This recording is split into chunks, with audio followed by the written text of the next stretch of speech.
Donc, je suis Karine Kasmerzac, responsable du service qualité de vie au travail à la ville de Béthune. Je suis Sandra Vasseur, responsable de service GPEC à la ville de Béthune.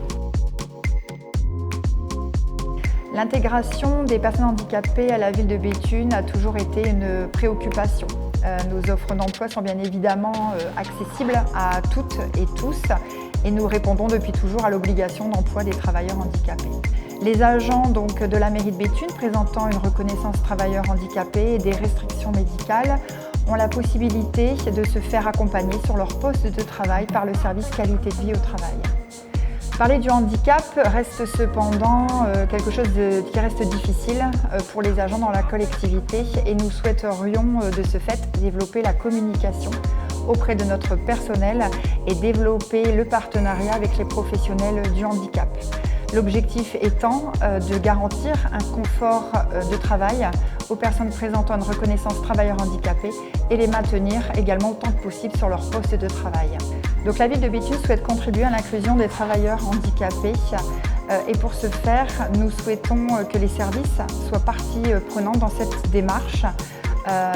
Nous souhaitons dans un premier lieu sensibiliser les managers au handicap, mais également les accompagner dans l'accueil des travailleurs handicapés dans leurs services. Un travail à ce niveau a d'ores et déjà été démarré avec ma collègue Sandra Vasseur du service GPEC en lien avec le DEA 62 et pour les contrats de droit privé, donc les contrats PEC. Cap Emploi nous a mis en relation avec DEA 62 afin de nous présenter le dispositif référent accompagné. Nous avons donc mis ce dispositif en développement au sein de la collectivité. Un agent avait été identifié qui bénéficiait d'une reconnaissance travailleur handicapé et nous avons donc développé ce dispositif avec bien sûr les partenaires, donc la médecine du travail et DEA 62. L'agent en question donc était en difficulté sur son poste. Au niveau des ressources humaines, une étude avait été effectuée et un changement de service a été effectué pour essayer de pallier à cette situation. N'arrivant pas à résoudre la problématique, la convention donc référent accompagnant signée avec le DEA 62 nous a beaucoup aidé car il y avait aussi une étude sur le terrain professionnellement, mais également étude sur le médico-social et l'handicap de l'agent concerné.